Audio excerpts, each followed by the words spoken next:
கையில் சரி நேற்று எபிசோட் எப்படி போச்சு நடச்சுமா. அப்போ நேற்று எபிசோட் என்ன காட்டினா மூர்த்தியா அன்பு எப்படியா விக்னேஷை பார்த்து சமாதானப்படுத்தணும்னு சொல்லி ஆஃபீஸ்க்கே போயிடுறாங்க. அங்கே பார்த்தா பெரிய மீட்டிங் நடந்துகிட்டு இருக்கு.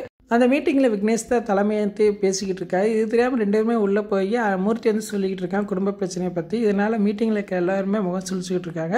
உடனே விக்னேஷ் ஒரு 5 நிமிஷம் நான் பேசிட்டு வந்துடுறேன்னு சொல்லி வெளியே கூட்டு போய் பேசிக்கிட்டு இருக்காரு. இதெல்லாம் பிற பேசிக்கல, எனக்கு முக்கியமான மீட்டிங் இருக்குது, இந்த ப்ராஜெக்ட் கிடைக்கிறங்கிறக்கா நான் பல நாள் கனவு கண்டிருக்கேன், இது மட்டும் கிடைக்கலன்னா அவ்வளோதான் அப்படின்னு சொல்லிக்கிட்டு இருக்கான். நான் அதுவும் தெரியாமல் மூர்த்தி வந்து பேசிக்கிட்டே இருக்கான். கடைசியில் நான் இவ்வளோ தூரம் சொல்கிறேன் கேட்க மாட்டீங்களா அப்படின்னு சொல்லி மூர்த்திக்கும் விக்னேஷ்க்கும் பெரிய கைகலப்பாகுது. கடைசியில் மூர்த்தி வந்து விக்னேஷை தள்ளிவிட்டு விக்னேஷுக்கு கையில் அடிபட்டுருது. அதுக்கப்புறம் பார்த்தா கையில் வீட்டுக்கு வரமே மூர்த்தி எங்கே அப்படின்னு கேட்குறாங்க. யாருமே கரெக்டாக பதில் சொல்லலை. உடனே கால் பண்ணுறாங்க. மூர்த்தி வந்து ஃபோன் எடுக்க மாட்டேறான். அப்போ கையில் நினைக்கிறாங்க என் மனசுக்கு எதுவும் தப்பாக தோணிக்கிட்டே இருக்கு, மூர்த்தி வந்து தேவியோட வாழ்க்கையை சரி பண்ணிட்டு சொல்லி வேறு பிரச்சனை உண்டு பண்ணிடுவான்னு எனக்கு ரொம்ப பயமாக இருக்குது அப்படின்னு நினச்சிக்கிட்டே இருக்காங்க. உடனே தேவிகிட்ட கேட்குறாங்க, உண்மை சொல்லு, காலையில் மூர்த்தி வந்துட்டு எதை சொல்லிக்கிட்டு இருந்தாலும் என்ன சொன்னா அப்படின்னு கேட்குறாங்க. அப்போ தேவி நடந்த விஷயத்தை எல்லாத்தையுமே சொல்லிடுறாங்க. ஐயோ நான் நினச்ச மாதிரியே தப்பாக போச்சு, இப்போ உடனே போய் அதை தடுக்கணும் அப்படின்னு சொல்லிட்டு கையில் ஏழியில் பைக்கில் ஏறி விக்னேஷ் ஆஃபீஸ்க்கே போடுறாங்க. அங்கே பார்த்தா சண்டை நாள் பார்த்தோன்னா கையில் அதிர்ச்சாராங்க.